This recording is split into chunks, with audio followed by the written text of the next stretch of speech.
that coming out from DDee yesterday alone. There were so many sets where I was seeing him play. Both and DJ Dom were doing this. They were putting blocks behind them in order to live longer, right? Because they'd be at like 100 plus damage. They build up a wall behind them. They get smacked by like a Roy F smash, and they just fall into the wall so they don't die. It's that good old Mutace tweet from after Watch the Throne. If you die at sub 170 with Steve, you are trolling. But off the bat, DDee actually putting the wall in front of him, trying to get some early materials, and I do think most of what I'm talking about is like later percents when he's up at like 100, 120, when that kill percent starts to become a danger. Whereas right now he just wants resources, so he's going to put the wall in front of him so he can mine.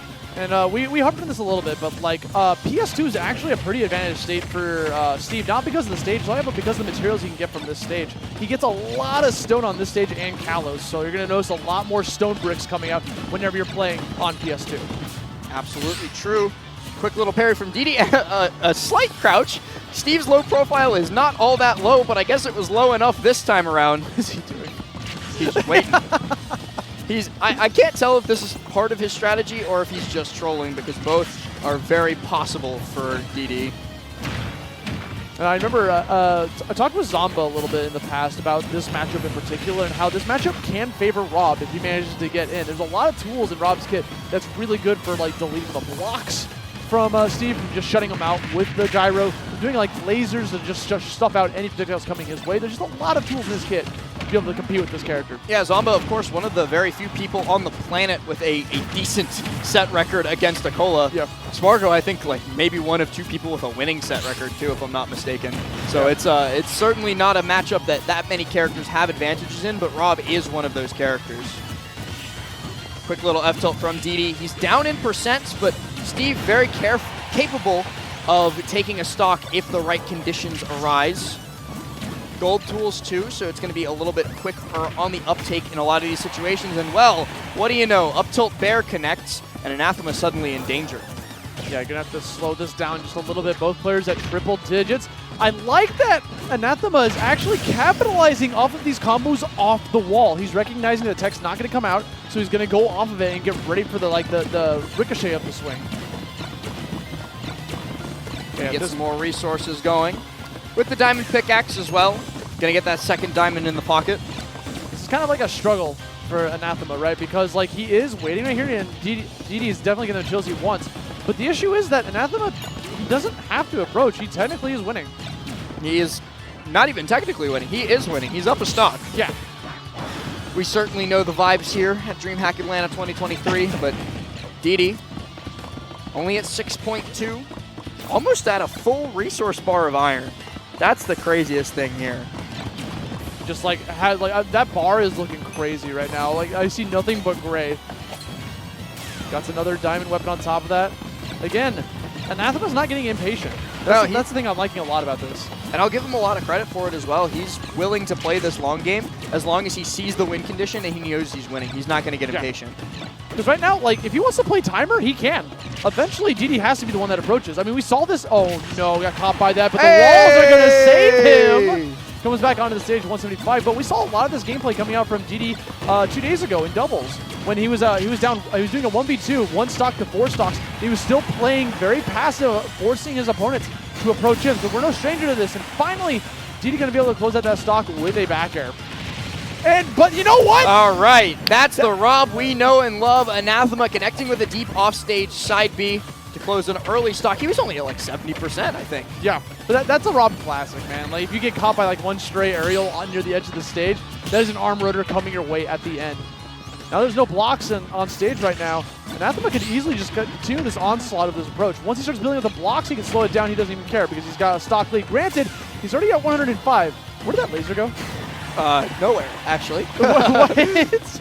Not even sure what really happened there, but what absolutely did happen is that DDee finds a powered minecart straight into the face of Steven to close out that stock and bring us back to even. Only 18.9, but 18.9 is an advantage nonetheless when the timer is concerned. 2:38 on the clock, so if Steven can maintain this lead, well, it's only a 1.2% lead right now. That's scary.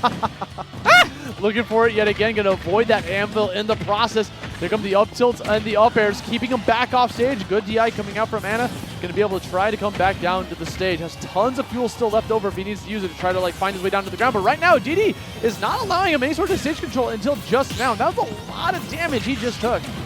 40%, but DDee's the one in the driver's seat all of a sudden thanks to that one singular combo connection.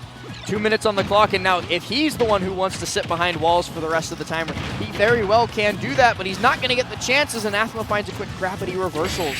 Who died? Who died? Definitely Anathema! Rob. Yeah, that was the pickaxe coming out there. Got the swing. DDee taking away game number 1, just maintaining his composure and his patience to get that dub. There was a chance where I thought Anathema could have easily have had that game, right? Because he was playing insanely patient. He recognized that DDee already had all the materials he wanted. So like, okay, cool. You're gonna keep digging. You're just gonna get the same mats. I'm just gonna chill here, wait for you to approach me, or until he puts him up against the corner. Because what happens is DDee puts himself against the back of the stage while putting up those blocks. But eventually those blocks will disappear, and then he gets the ability to charge in and get some approach action going on. And Rob Dare, one of the better tools in the game at like taking down the 3-block high wall, because Rob can just fast fall at the apex of the jump and take down all 3 of them, especially if they're dirt. Yeah. Anathema, an early start once again to this game. We all saw what happened in the last game that he had an early start in, but this is a little bit better of a start, Asti. Already off to a strong contender here. That was like, practically a 0 death. Looking very strong, trying to go for a second one. If there's anything Anathema's been really good at doing in this set, is he's pushing DDee off stage and then capitalizing on this. You gotta remember, Anathema's a really strong player here. Top 150 in the world according to LumiRank, and has tons of wins underneath his belt, so he's no stranger to like a strong player like DDee, who is actually an honorable mention for top 50. He didn't attend enough tournaments. Yeah, DDee just not quite making it to enough events in order to qualify for the LumiRank.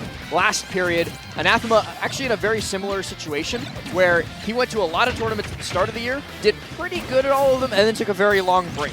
Yeah. The coolest strat. Exactly. Okay, gonna go for the that falling side B, but not quite going to be able to connect. Anathema, though, only at 56%. This is a great spot to be in to try and even up the score. Yeah, I feel like that recovery coming up from DDee, opting to go for like the low recovery because he recognized that arm rotor was going to be coming up really high. Could even react at that point. Good spot dodge into the up tilt, going to be able to clean out that second stock pretty handily. Anathema looking nice.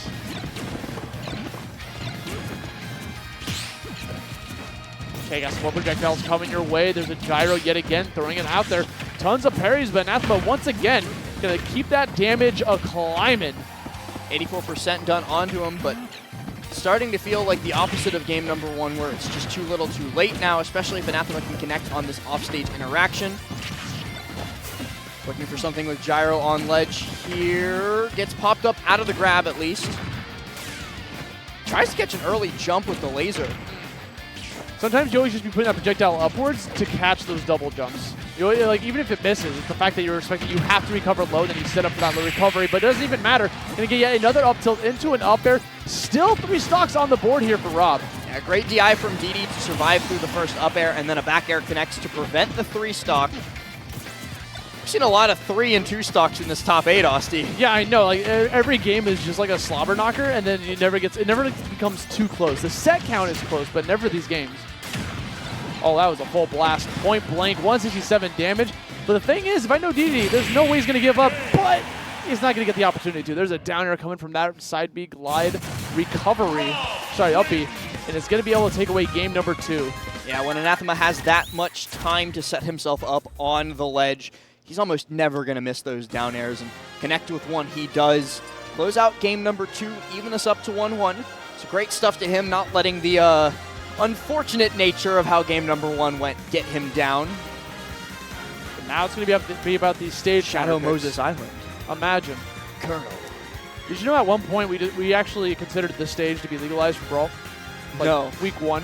No, I did not know that. At least in the Midwest. Like hazards and everything, right? Because you couldn't turn those off. You couldn't turn off hazards, no. It was because, you know, we were still kind of new to walk-offs. Like, yeah, they existed in Melee, but it was like, you know, Mushroom Kingdom 2, which was already like a jank stage. There's also like, there were no like Ridley in Brawl where they have the drag side B that throws you straight into the walk-off or anything like that. So. We soon realized we were wrong. Yes.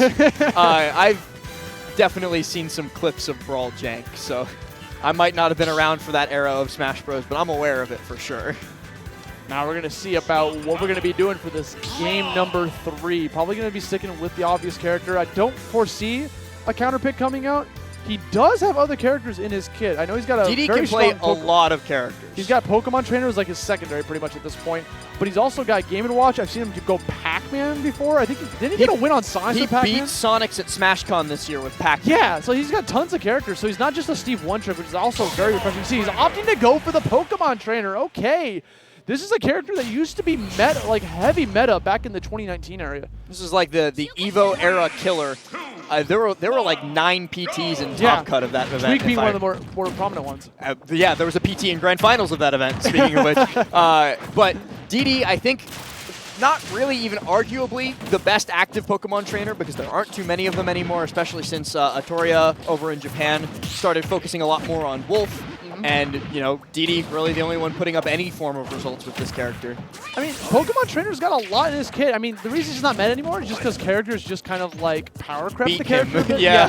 But the thing is, he still has a lot of stuff cooking up for him. Ivysaur is a fantastic character because he has the ability to combo anything his heart desires off of Razor Leaf. I think he loses to like all the DLC except for Steve, funnily enough, because he does great into Steve. DDee loves the Ivysaur Steve matchup. Oh, yeah? There's a lot of clips of him making other Steves rage quit using this character. Okay, so I gotta be the one to ask. Is there no song? Is that environmental noises? It's environmental noises. I can hear the bubbles in the background.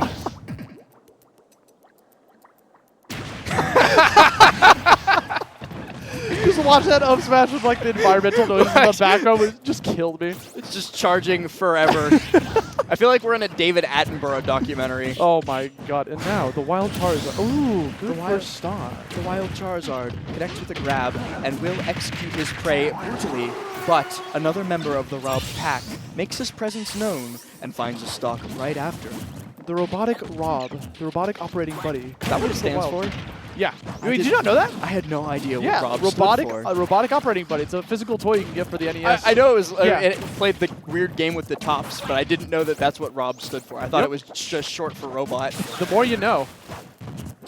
So with this Squirtle, right, this is a character that's really strong for being able to get a lot of like combo damage going. Very fast, quick character. You can easily try to get in there, but you'll notice that people tend to swap out Squirtle really quickly because when they go into recovery mode or if they're at medium percents, Ivysaur seems to be the better pick, especially with that tether grab. It's very hard to catch a tether, but Anathema is going to be able to do it. Got a Flare Blitz coming out. I like that. Side B trying to catch him in the midst of his own side B. And now 110 damage here on Anathema. Or I'm sorry, on DDee. Yeah, great stuff by DDee to even make it back to the stage against the onslaught that Anathema was throwing his way off stage, but got a lot more work to do if he wants to take this stock first, and a down throw should be it. Yeah, okay, Anathema waiting to react to if DDee was going to mash or not, and recognizing that he was trying to commit to the no mix-up mix. Just up smash, gone. Yeah, anytime you see your opponent like in a grounded state, it always becomes, are you mashing or not? And usually that character has it. Even K-Rool has like a mix-up. Yeah, every single character that has a berry, as far as I know, has something to mix with if you do mash or something if you don't mash. The only character that's kind of weird in that regard is Lucas, because his down throw isn't actually a berry. That's just the animation. Oh, and DDee connects with a down air. Okay, yeah, often you go for that bait, recognizing that Anathema gets a little bit trigger happy with Arm Rotor going off pretty deep and gets a spike in the process. There's one thing the Pokemon Trainer's got going for him. It is Ivysaur's down there. That is a massive hitbox and spikes from incredibly low percents. Oh, catching the Pokemon Swap with a laser, though, that's going to be a lot of extra damage. And Anathema gets the drag down, but the Pokemon Swap once again gets DDee out of danger. The pseudo air dodge serving its purpose. Did you see Anathema actually jump out of his seat when he started getting those up airs? Like, he felt that kill confirm. It was something there. DDee going down with the drag nair, not going to be able to get the kill right on top of that. Both players starting to get to really high percentages here. Triple digits almost. Practically, I told you, Razor Leaf combos into anything. I'm in disbelief, and DDee is calm as a cucumber. Well, maybe not. He's taking a sigh of relief.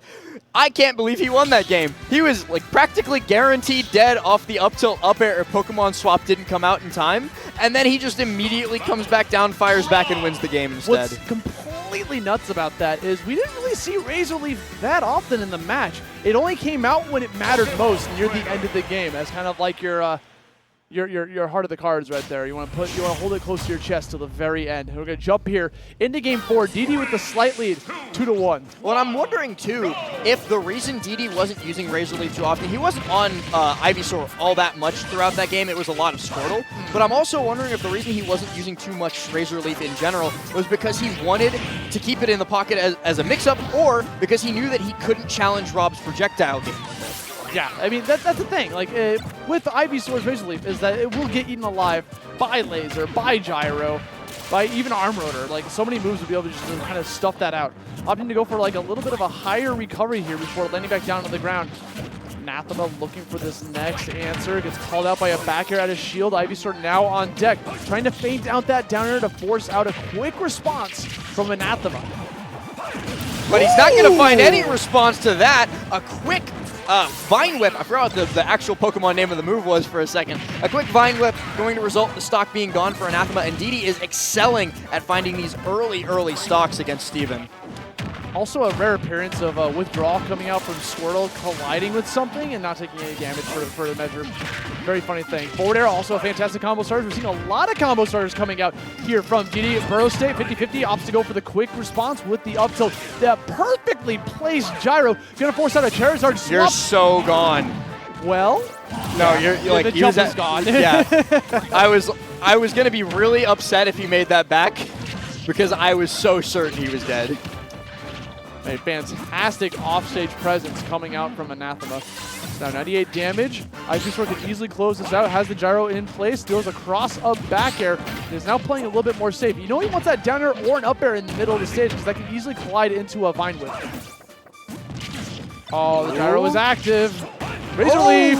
Wow, DDee goes from a terrible situation to an amazing one, quickly confirming off of his moves into the stock against Anathema, and a beautifully played stock as well because Anathema was in control using gyro pretty much that whole time, like keeping DDee on the back foot, and he was like, actually, no.